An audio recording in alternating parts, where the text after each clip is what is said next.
Good evening, everyone. Welcome to an evening webinar in the UK and an afternoon webinar in the USA.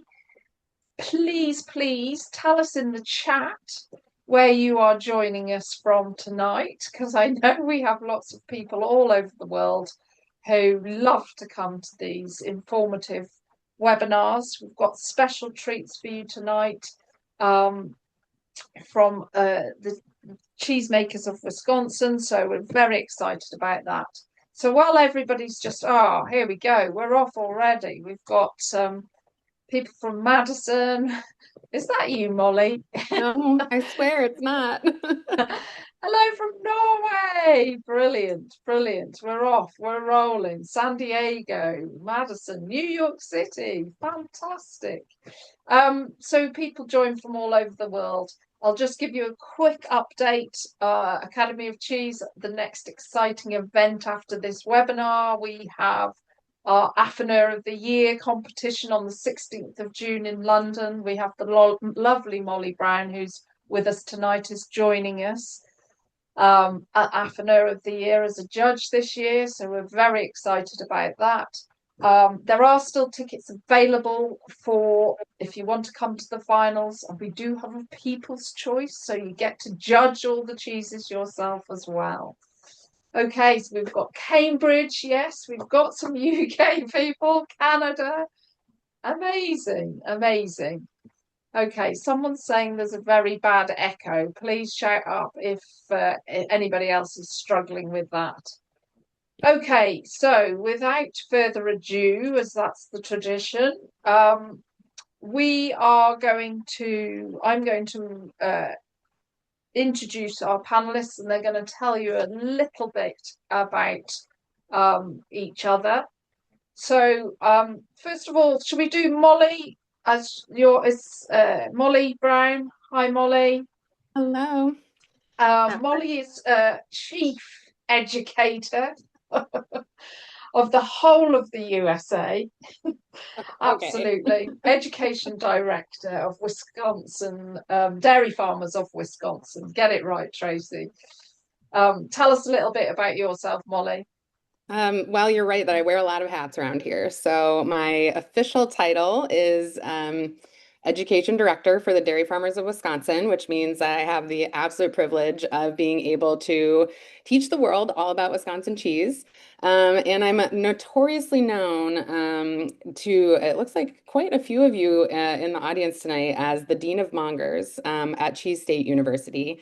And that is our B2B training program where I specifically get to teach cheesemongers and other cheese professionals all about the wonderful world of Wisconsin cheese. So shout out to the CSU students out there. I see you guys. Thanks for coming.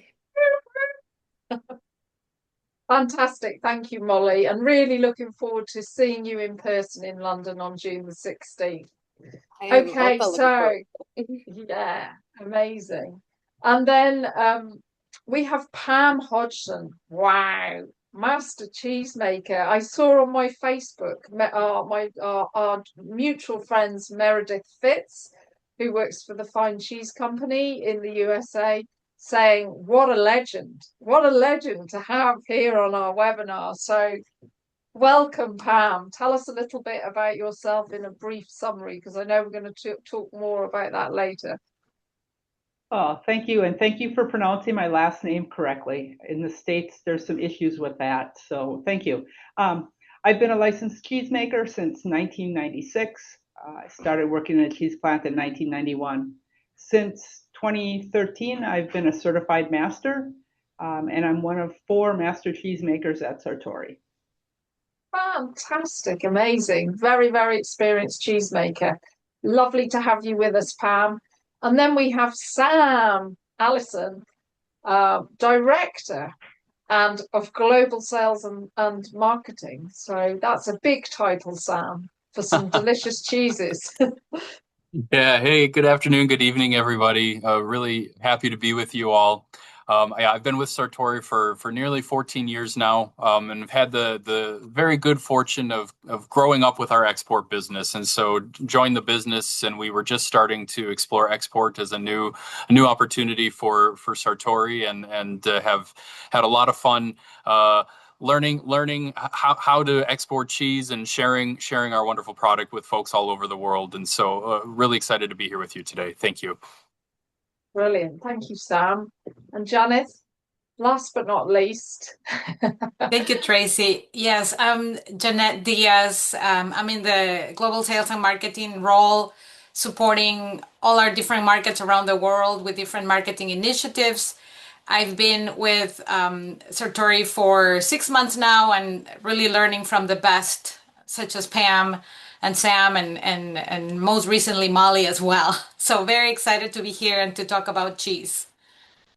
Okay, so you're going to give us a little overview of Sartori. I was just saying to the guys when we were in the practice session that I had the pleasure of meeting the UK sales guy at the International Cheese and Dairy Awards last year, and that's when the brand and the cheese really came first into my profile and into my radar, as it were. And it actually fantastically stands out as a wonderful cheese. So tell us all about it, Yes, Janet. absolutely. Yes, thanks, Tracy. I'll get us kicked off here, and then we'll hear from Sam and Pam, of course, about all things cheese making and more. So here is our agenda for today. We'll talk a little bit about our brand and our company, talk about our family farms that we work very closely with. Also, just a quick note on the Master Cheesemaker Apprentice program that Pam will expand on afterwards. And then, as Sam had shared, our global footprint and where we're at on that. And finally, again, like you mentioned, Pam will be our star here today, talking about cheesemaking. So Sartori, this all started back in 1939 with Paolo Sartori, where he brought his Italian heritage to Wisconsin and founded Sartori Cheese. It was his passion for cheese making that sparked a successful family-run business that has thrived for generations. So we're in our fourth generation with Bert Sartori now leading Sartori cheese brand. And our mission is to make the best cheese in the world. We are located in Wisconsin. As I see, there are multiple of you that have joined from Wisconsin. I saw Manitowoc and West Allis being called out here on the chat. So this really, again, it started with Paolo Sartori when he was looking at founding Sartori. He looked all over the Midwest and ended up settling in Wisconsin. The work ethic of the team in this state, the rich history of agriculture and the climate made Wisconsin an ideal place for dairy farming. So that's those are some of the reasons why he chose Wisconsin to be the place to start this wonderful endeavor. We're located in Plymouth, Wisconsin, where we have our headquarters. We also have a creamery and our caves where we do our hand finishing of some of our world award winning cheeses. And we have our conversion facility in Plymouth as well. And we also have a creamery that makes some of these world award winning cheeses in Antigua, which is just a few hours north of Plymouth. Something that is very important to highlight and that we wouldn't be able to be making cheese is working with our Wisconsin family farms. We love working with them because they have the same goal as us, turning high quality milk into high quality cheese. All of our milk at Sartori comes from Wisconsin family farms, and all those farms are within 75 miles of Sartori. Wisconsin's rich history in agriculture has allowed us to work with generational family members whose values align with our own. They're really stewards of their land, whether it's planting, harvesting, or milking cows.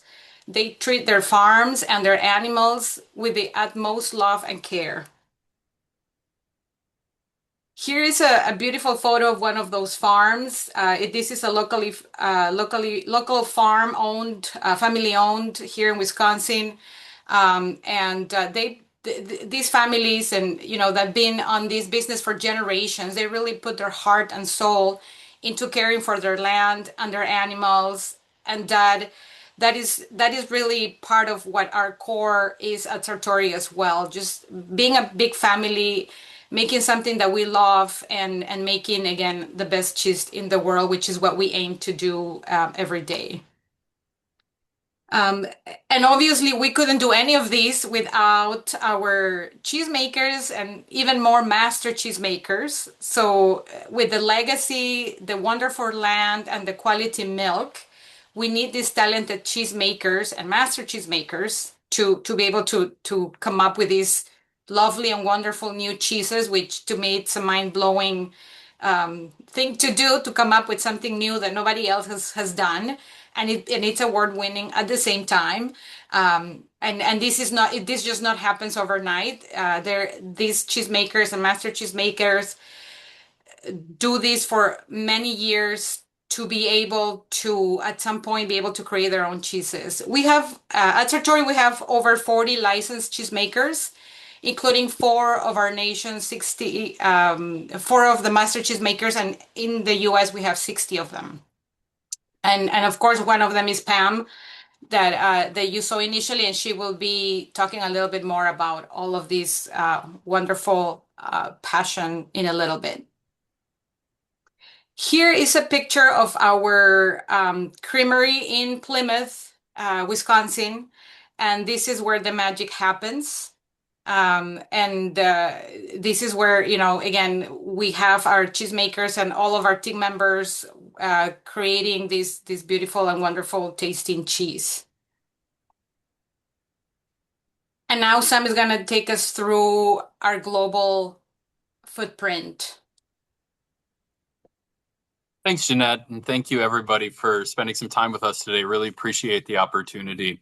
A short little story I like to share about way back during my third week at Sartori, where I wasn't quite sure if this was going to last beyond 4 weeks after this experience. I was over at Cial, Paris for the trade show in Europe for the very first time. I had spent my first 2 weeks learning all of my product descriptions and learning about the history of cheese making and the Sartori, and was so excited to share it with everybody with this new opportunity to begin exporting. And I learned a very hard lesson that week, and that's about maybe some of the preconceived notions that exist outside the borders of the U.S. about what cheese from America really looks like, and had a lot of getting laughed at in the face when I shared that I was from America trying to sell cheese to the French for the first time, and it was a pretty humbling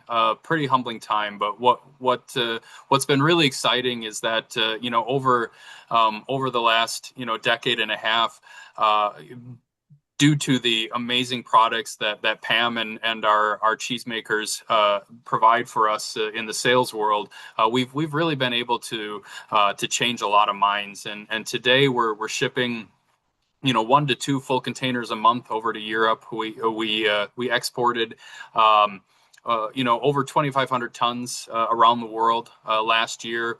And when we go back to Paris today, there's a lot of folks who are excited to see us, and that's really a testament to the impact that the product that we were able to bring has made. And so Pam will tell you a lot more about this in a moment here, but BellaVitano is something that's unique and proprietary to Sartori, and one of our hand finishes with espresso. So we add some coffee to the rind and get a really unique flavor was what opened the doors for us in Europe.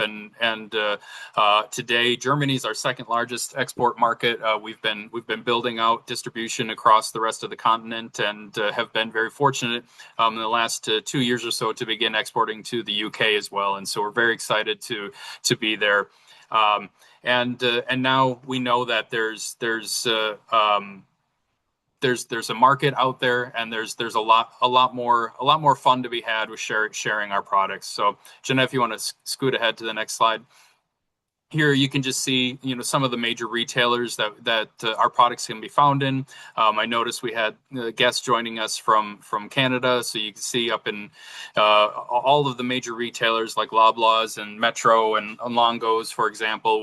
We are placed in distribution across the United States, Mexico, and have been building our business in Europe, as I mentioned. So Edeka and Reva are two of the major retailers in Germany, and then more recently here in the UK have been selling to Ocado online, Tesco, and Costco. So very, very excited to be there, and thankful for all of the folks who have an open mind to try some cheese from America and maybe think about something other than an orange plastic slice for a hamburger. So, can I just say there, chaps, as well, that I know some people have got cheese to taste tonight or this afternoon. Some people haven't. Please do nibble away. I can see that Tracy Johnson, who is one of our training partners, hi Tracy in Canada, she is already tucking into her espresso and saying it's delicious with salted cashews. Oh, my mouth is watering. Sounds fantastic. So please do tuck in. And what we're going to do is the team from Sartori are going to talk about flavor profiles and some pairings as we go along. So rather than do a specific structured tasting this evening, because everybody's got different cheese or sadly no cheese. But fantastic, Sam. That's amazing, that international reach now, isn't it? It's just brilliant. It's really rewarding, and it's a testament to the magic that you can see Pam making in the caves there, rubbing one of our wheels of cheese. And when we talk about making the best cheese in the world here at Sartori, that's an aspirational goal that drives everything that we do. It's always to strive to be our best and share something special and unique with the world. And so we're really thankful for all of you out there who we've had an opportunity to share with, and grateful to and excited to find new mouths to try some BellaVitano and some of our Italian favorites like Parmesan and Asiago. But without further ado, I'd like to pass it over to my fellow Badger, Pam, and she can talk about the cheese here. Thanks, Sam. And I thought what turned it around for you was when you were new and I brought you some squishy cows to put on your desk or whatever. I thought that's what turned it for you. So I do like cows. So we're going to talk about 4 cheeses. Let's start out with BellaVitano. We can go to that slide. That's good. One of the neat things about BellaVitano, lots of neat things. One is it's got a complex flavor profile. It's a little bit sweet, not in a sugary sweet, but kind of in a cheese sweet. It's got a little nutty, it's a little caramely. So what's really nice about that is it really pairs well with others. It plays well with others. So we introduced it as a Sartori original in 2008, but very early on we started experimenting with hand finishes. Earlier, the espresso rub was mentioned. When we say hand finish, it is exactly that. If there is espresso or black pepper, that was hand rubbed by one of our team members. And we also have soaks where we're putting the whole wheel into a vessel and letting like say, trying to see what cheeses we have out there. I think there's a Marlowe out there.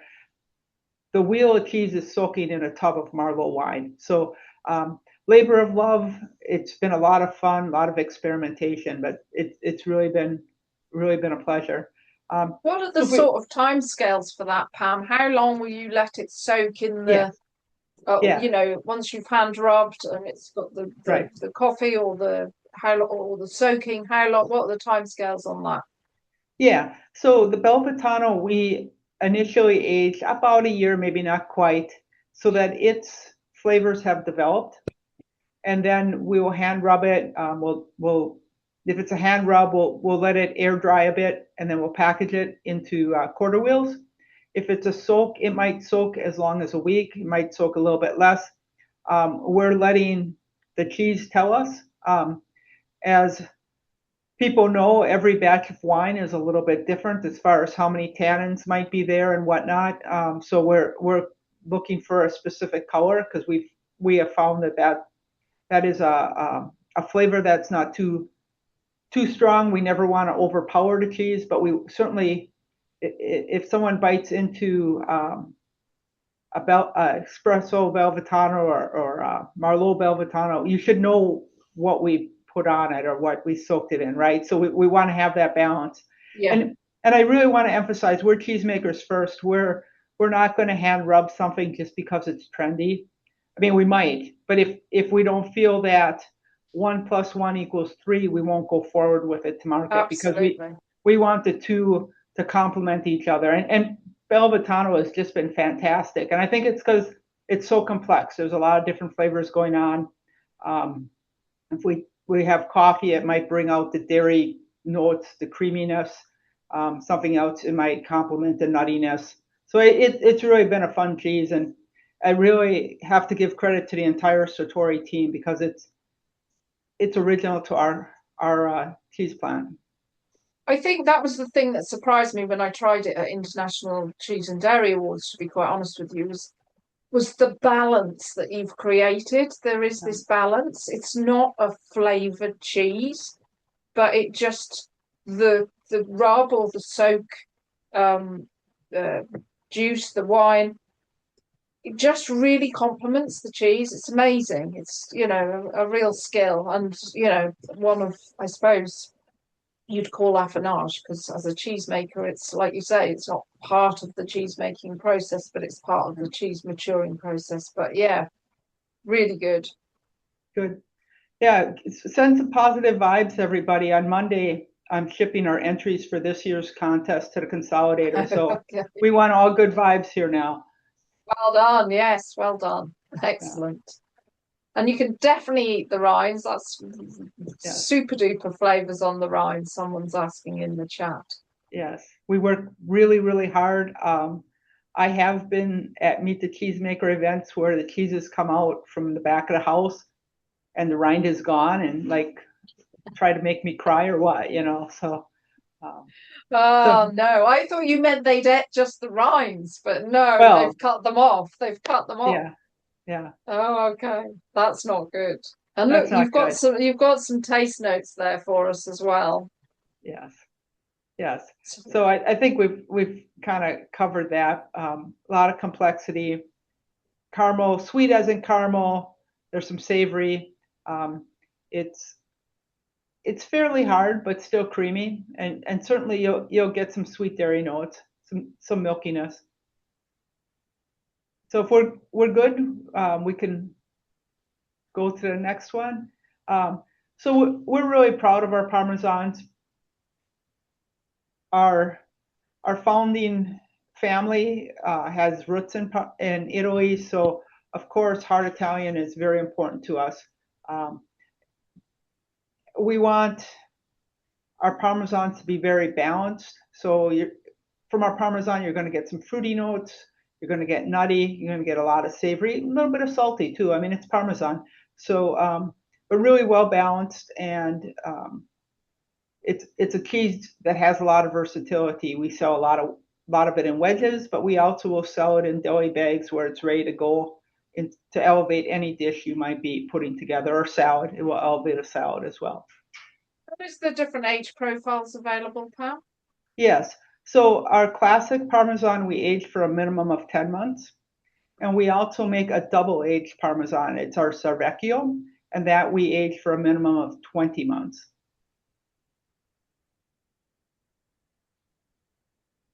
Fantastic. Thank you. Yeah. Pam, So, if you don't mind, yeah. I'd just like to share a quick anecdote about Sartori's Parmesan. Back in 2012, the Global Cheese Awards, I believe, based in the UK, opened the Parmesan category for the very first time to producers from outside of Italy. And Sartori entered our Cervecchio Parmesan, our minimum 20-month age product, and we're very fortunate to win the category that year, and it was a really humbling and exciting experience for us.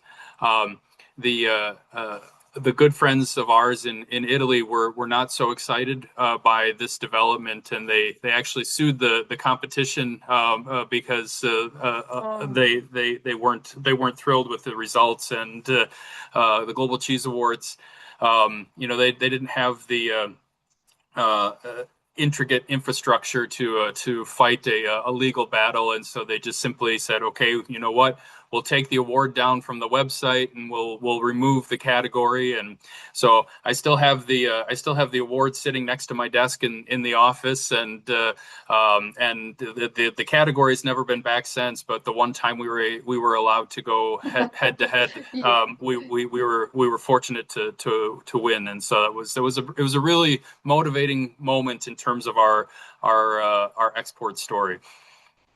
Yeah, what a shame. So Asiago, another Italian tradition cheese, and we do hand finish that with rosemary, which the Asiago has a mild nutty flavor, just slightly piquant, to give it a little bit of attitude maybe, or and anyways, but it complements very well. We hand finish that with rosemary, so it's been a fun cheese for us as well as a traditional hard Italian cheese. Mm. And then our cheddars. So the cheddars have been a really neat experience for us. As you can see from the slide, we have multiple cheddars in the marketplace. It started out with Monomori, which is a Sartori original cheddar. It's a sweet cheddar. And that was great. And then we decided, well, let's see what else we can do with cheddar. So we have Old World cheddar and farmhouse cheddar. Excuse me. And what's kind of neat about those three cheddars is they're all aged about a year, but each of them has their own distinctive flavor profile. A lot of cheddar makers will they'll have one recipe to make cheddar cheese. They'll make it the best they can, and they might sell some of it as mild and some as medium, some as aged or sharp or extra sharp. Well, for us at Sartori, our challenge is when we put milk in the bath, each one of these cheeses has to grow up to be unique, and it has to be right. So if something isn't right, we don't have an outlet for a young cheddar. So that it challenges us, and we like that. That's a good challenge. If we want to fill out the rest of the cheddars, we take the Monomori cheddar and we take it to a smokehouse for a natural smoke, smoky wood, cherry wood. And then we're doing a little bit of hand finishing as well on the cheddars. Hand finishing has really been good to us with BellaVitano, and we're finding that it's new, it's not what people expect, but we are pushing the limits by hand finishing cheddar blocks as well. What are you hand finishing them with? Is that a paprika I see there? We're doing an Italian herb rub on the one, and then the other one is a sriracha type hand rub. Cool. Yeah, team members are awake after they hand rub. Likewise with espresso, that's a good one to rub first thing in the morning as well. Fantastic.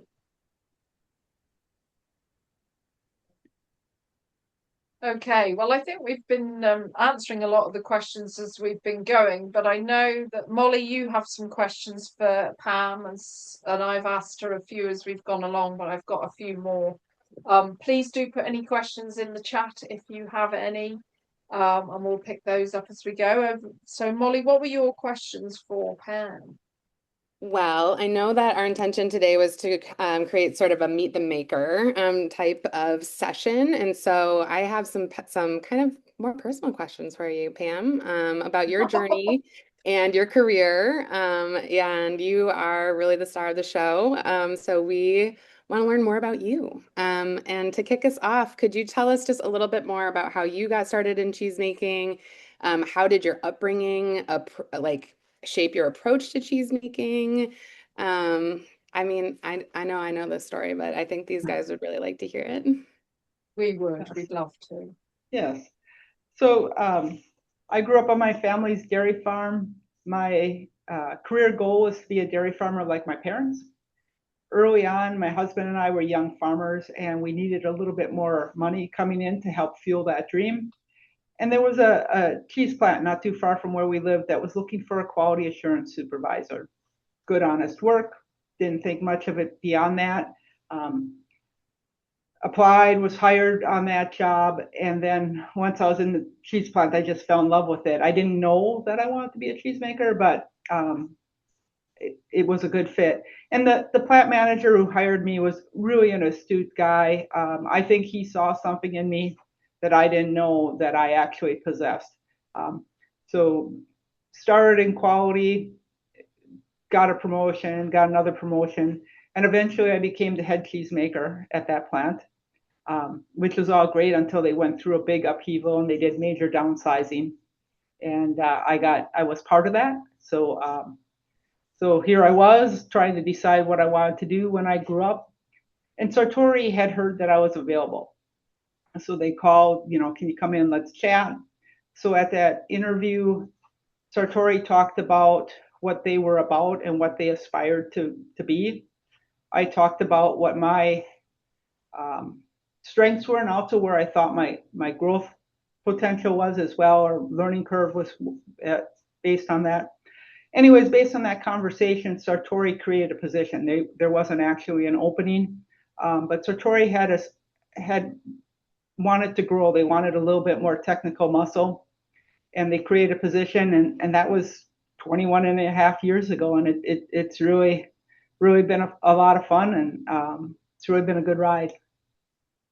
And the rest they say is history. And what happened to your dairy farm? We continued to have a dairy farm in, I gotta think what year, 2015. My husband retired, and the last cows went out the door. And there was a side note on that too. Our daughter is a graduate of the University of Wisconsin Madison. She has a food science degree, and at that time she was doing her master's in Angers, France. So it was probably time for my husband to retire. It's a very physically demanding job. I mean, he's got some wear and tear on his joints, but everything functions. So that's probably was the right time. But then it also allowed us to visit her twice. We did two weeks in spring of 2016, and we visited her for 2 weeks in December of 2016. So it really was. It really worked out well. I'm glad we farmed. Glad we had the freedom to go visit her and see little parts of Europe. We didn't see a lot, but it was nice. That is wonderful. I think I didn't know that part about the dairy farm, so I'm glad I got to hear that part Yeah. today. Okay, I have so many questions.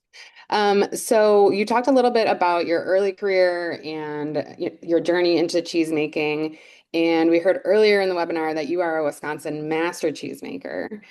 So can you tell us a little bit more about that? What did it take to become a Master Cheesemaker? What significance does that bear in the way that you show up in your cheesemaking?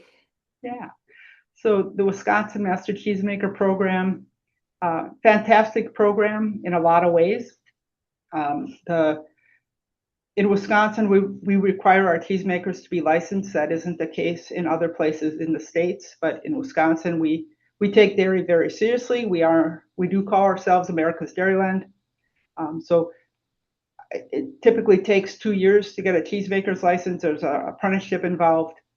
Once somebody has been a licensed cheesemaker for 10 years and making the varieties that they want to be certified in for a minimum of 5, they're eligible to apply to the Master Cheesemaker program.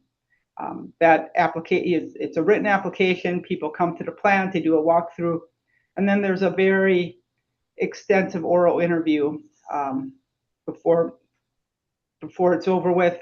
And then the Master Cheesemaker board will vote on each candidate.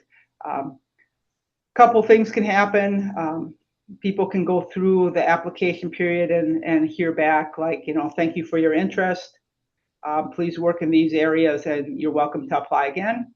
Or for myself and also for Aaron Radke, we got the congratulations, you're in the program. So that was really nice.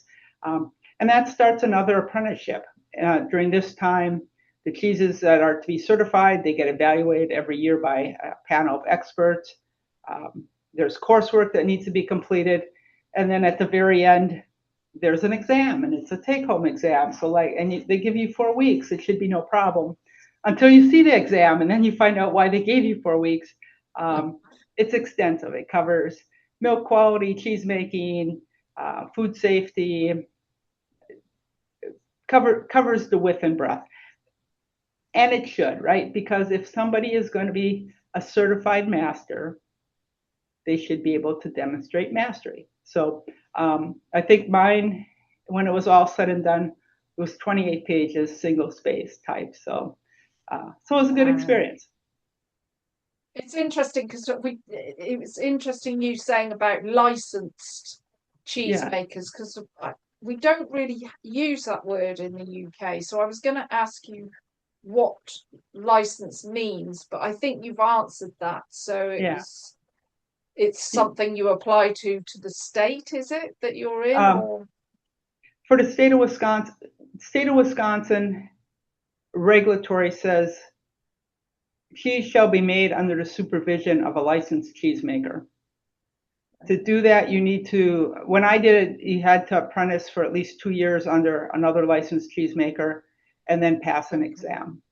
Okay, and then it rolls. Yeah. Okay. And right now there's some ways to shorten that 2 years, but when I did, it was a 2-year requirement. Fantastic. What stunned me as well, that you've got 40 licensed cheesemakers at Sartori, and are they? So is that because is it 24/7 production, or is it? It is. Yes, and we have way more licensed cheesemakers than what we would need to fulfill the law. Our philosophy is we want everybody to look at their job as a profession, not just as we're going to swipe the clock kind of thing. And another thing that came out of the Master Cheesemaker program, it's an indirect win, is everyone's busy. I mean, I love learning things, but I'm busy too. So the Master Cheesemaker program forced me to take some courses that I thoroughly enjoyed, but maybe I wouldn't have made time to go. Well, then you take the class, and Sartori has 4 Master Cheesemakers, and we're like, hey, we should be sending more of our team members to these classes because they're really good. And we should also, we teach a couple classes internally to help people get their cheesemakers license. And in the first year, we'd like a team member to really focus on how to do their job. But after about a year, they have enough background where we circle back around and we have a cheesemaking 101 class where we teach cheesemakers, okay, this is, what to do. This is why we want you to do it this way, because the way we make cheese is not the easiest way to do it.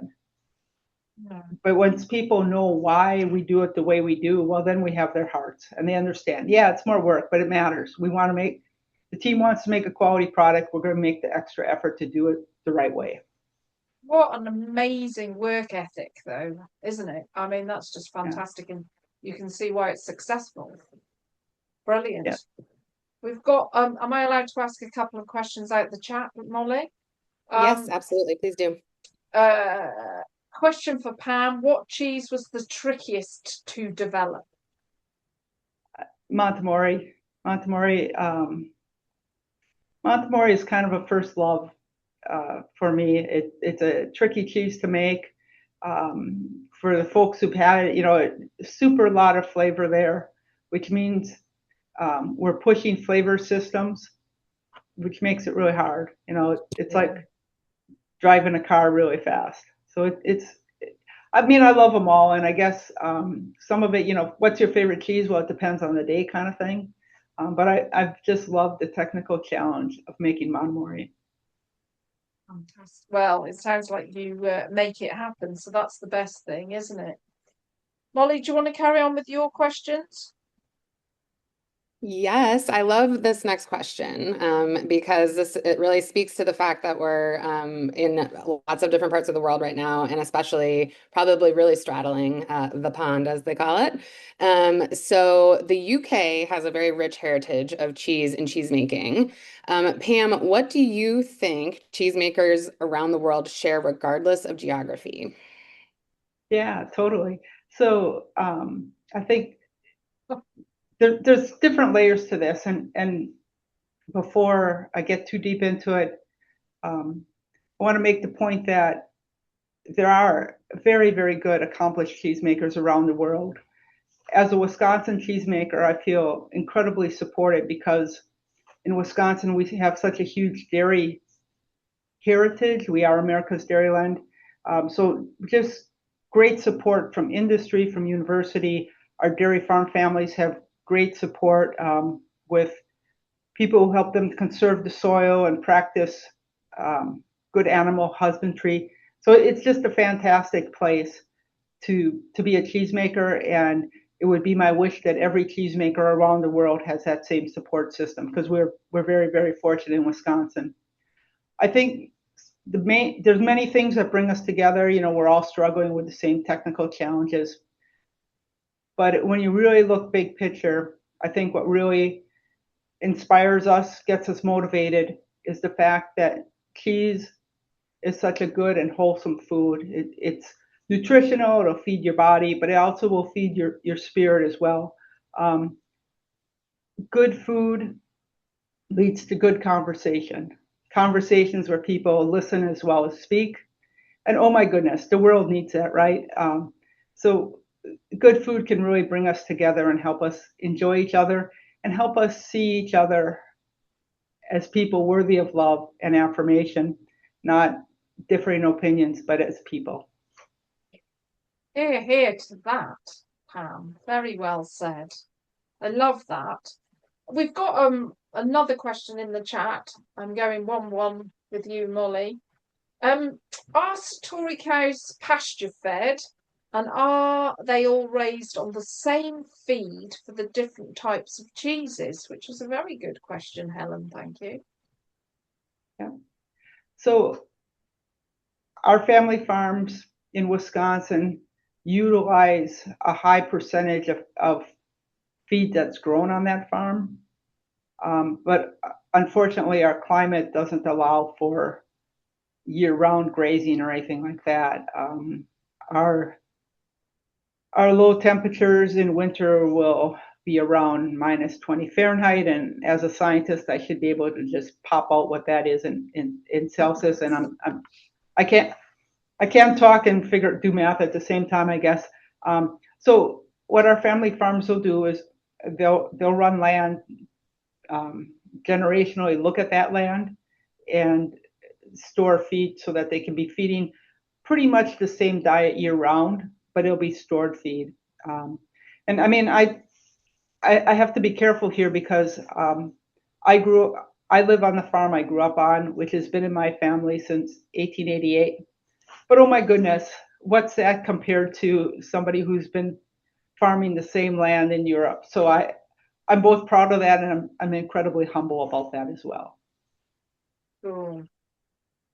Thank you. It helps with the consistency of the cheese making a little bit as well, doesn't it? Yes. Great answer. Right, Molly, your next question, please. Well, there's so many good ones in the chat. I'm not gonna lie. I think there's Oh, okay. some great questions in there that I would love to get to as well. I'm gonna Yeah. pick this one from Julaine. What is next in cheese development for Sartori? Oh, there's always next. We're working on all kinds of things, a lot of really neat things. Um, but I also have to be careful. I mean, we're going to always Absolutely. have new hand finishes because that's a strength, but we're going to go in other directions. We hope to launch more Sartori originals, and we hope to we want to have a cheese for every plate, right? So that's going to go into snacking or go into what. And now that's where I have to stop because if I share too much, well, then it won't be. I'll ruin the surprise. So just stay tuned and keep watching and seeing what innovation comes out of Sartori. Bless you, Pam. You're just going to keep going, aren't you? Your husband has retired. Have you got any? They're not going to let you go, are they? It's all been fun, and the piece that also I want to assure you is um, other people have been working to develop the team at Sartori. So today you see me, but oh my goodness, if Erin Radke was here in my place, Erin is an amazing cheesemaker. She was named the certified master in April. She has been a master cheesemaker for a long time. She just needed the clock to tick to get her through the requirements. So Sartori will always keep innovating and always create great cheeses. You must have taught so many of the other cheesemakers, so I think they're very lucky, very, Yeah. very lucky to have you. Yeah, and experience will teach you too. When I started at Sartori, I'm doing my orientation, and somebody's taking me around, and um, the guy is like, we want you to try things. Don't worry about if everything doesn't work out. If you have one thing that works out of 20, we're satisfied. That's good. Which is crazy. I mean, they gave me permission to fail 19 times out of 20, and might be a little bit of a perfectionist that maybe saw that. Anyways, in the beginning, I don't think I hit 1 out of 20, but what started to happen was maybe I was trying to do this thing and it didn't work. Okay, but then down the road, a project would come up where they actually wanted that. And it's like, okay, I have a pretty good idea how to do that. So at that point, I realized that when we try things, as long as we learn from it, it's not a failure, it's a success. And just um, I cannot say enough good things about the freedom that Sartori gives to their team members to be innovative. Certainly, we're always going to be food safe, but to take cheese apart and put it together in a different way, yeah, that's totally acceptable. That's on game. Fantastic. Love it. I'm coming now. I want that job. All right.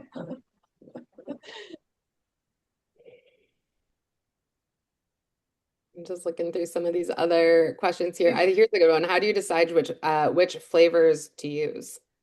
Okay. So people will weigh in, marketing will weigh in. Sometimes, ideas come from different places. Over the years, I've had a lot of exceptionally good ideas while I was cutting my lawn, just saying that's what works for me.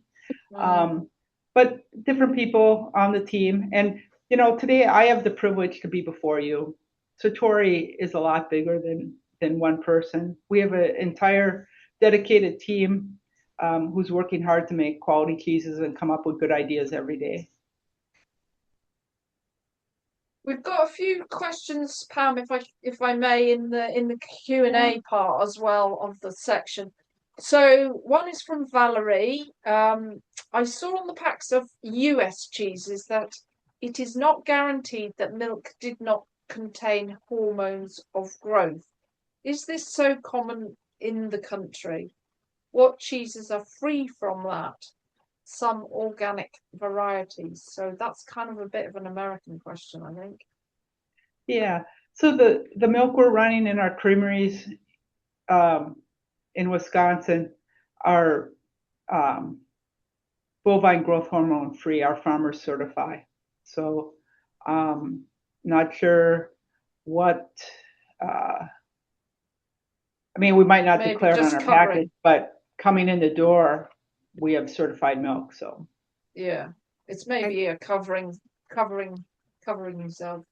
I can supplement that Pam too. So I think the devil is a little bit in the details because BST is a naturally occurring hormone in cow's milk, and so like that's going to be there. What Sartori works with our family farms is that we're not using the synthetic growth hormone. We're not injecting cows to add growth hormone to it, but that naturally occurring hormone is a part of the milk, and so that I think that's what the packaging is trying to identify there.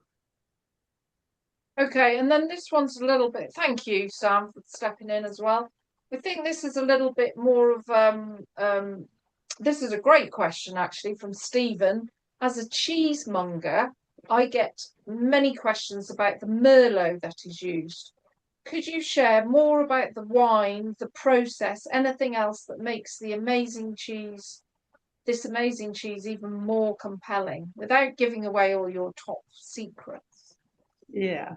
So the source is a secret. However, to kind of talk through the process, we'll get the Merlot in totes. Well, we have a series of bins, totes, where we'll fill those with Merlot, and then we submerge the wheels into the Merlot, and then it'll be in there for a period of time, maybe not quite a week, close to a week, and then our team members will pull it out of the wine, put it on a rack to dry, and when the surface is somewhat dry, then we'll package it. I bet that's a great sight to see, isn't it? They must be bobbing away in all the wine. Yeah, there's a video on our website, and Sam I mean someone maybe can point to it. But anyways, they're wearing an apron for a reason because it's just dripping. I thought you were going to say they have a straw for a reason. And then another, thank you. Yes, if we've got that video, the link to that, if we could put it in the chat, that would be amazing. But otherwise, you can find it on the Sartori website. How are you? This is maybe a question for the Sam or Janeth. How are Sartori attempting to balance global growth with the impact that a growing farming industry has on the environment in terms of larger herds of cows, etc.? Yeah, it's a great question, and thanks for answering that. I think one of the things that we're really fortunate about here at Sartori is working with all local family-owned farms, and so I can tell you when I first started and I was doing some farm tours to begin with, one of the farms that we worked with, their herd size was 6 cows. And so it's now they've since retired that particular farm, and I think our average herd size is probably closer to 100 to 200 cows these days, but it's certainly and there are farms that we work with that have over 1,000 head, right? But the average size is about 100 to 200, and these are all local family-owned farms who are oftentimes taking over the generational work from their parents and grandparents. We don't have milk records going all the way back to 1939, but we do have it close to like 1941, and there's 1 or 2 farms that have literally shipped every drop of milk that they've ever produced to Sartori for Sartori cheese, and so it's that special close relationship that we have with them, and so we buy 100% of the milk that our family-owned farms produce. And if we don't have a need for all of that milk, we find another home for it. But we make sure that they're well taken care of, and that we can be responsible, stewards of the environment, and responsible stewards of the animals, that they're well taken care of, as we work closely with those farms every day. I think that's really interesting because that's really similar how our Stilton makers work here. Crockwell Bishop and Long Clawson farms. It is those cooperative of lots of small farms, and managing milk production for different seasonal times of year as well. So that's great to hear, isn't it? Fantastic. Okay, If Molly. I can jump in really quick, I was just going to say, I think that's one of the things that is often misunderstood about Wisconsin cheese. And when I interact with people, globally and talk about being from Wisconsin, I think one, it's hard to conceptualize of the volume of milk that is created in our state. It is a lot. And I think it's also hard to conceptualize like that volume of milk coming from so many small family farms, right? Like you think, big milk production, big volume, it's big farms, it's industrial, but really, it's really a patchwork of just small family farms, really covering our whole landscape and our whole state. And it really, it's so embedded in our culture and everything that we do here. So, yeah, just wanted to share that as well. No, that's fantastic to hear. It is, it's more often than not misconceived, isn't it? And closely related to that is our milk goes to cheese. We bottle, but not a lot. We make butter, but not a lot. We're cheesemakers. We make cheese and make more cheese. 90% of our fluid milk in Wisconsin is made into cheese. Amazing. It's just fantastic. Love it. Absolutely love it. We've got someone that says if you can pick one Sartori cheese to recommend to someone else that embodies all that Sartori is about or stands for, what would it be? All right, so here's the deal. There isn't just one. No. So I'm a big fan of a cheese board. And what I love about a cheese board is with Sartori cheeses, you can build everything. So on that board, I might have some Parmesan because it's a hard texture, it's nutty, it's fruity, a little bit of savory. But I also will put something creamy on there like Montemori. And then in between there, I'll build out with different hand finishes. And I'll try to put that together based on what I know on who I'm going to share it with. Because going back to what I said before, good food makes good conversation. It's just good for humanity. So there might be, if I know someone really loves coffee, I'll put some espresso on there. I might do some garlic and herb or some other cheese. And sometimes I'll do stuff to surprise people. We have a hand finish, a black pepper hand finish, and people are like, yeah, I don't know, black pepper on cheese. I mean, hot pepper jack maybe, but it's really good. It really complements BellaVitano. So I want to surprise people. I want to bring joy. Fantastic. Good answer. Okay, Molly, any other questions from you? I think we have about wrapped it up.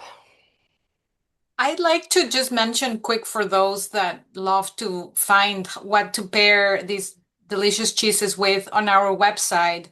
We have pairing suggestions for all of our cheeses, and we have a cheese board 101 as well, to kind of, for the visuals, and then also for what types of cheeses you want to put on your cheese board. But the pairing that I mentioned is here. So there's a pairing guide. And if you're unsure of what to pair, for example, Merlot BellaVitano, you can go to this website, to our website, sartoricheese.com, and then you'll find even including some of the snacks that this goes with. So I thought I'd mention that because I see many of you kind of talking about what you're pairing it with or what you're drinking with some of these cheeses. Okay, that's a fantastic resource. Thank you for sharing that with us. What's your favorite, Janet?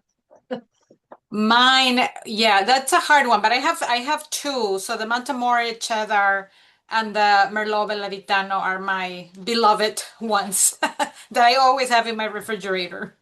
Perfect. And what would you drink with them? Always a glass of wine. If it's the Merlot, I will even pair it with a Cabernet or a Malbec. And with the Montemore, I think even beer goes well with it. Oh yeah. And some nuts, right? Yeah, Montemore will pair with any beer you want. It'll stand up to a stout. It'll kick back against an IPA. Yes. Yeah. Pam, you seem to know. I'm a beer drinker. I'm not a wine drinker.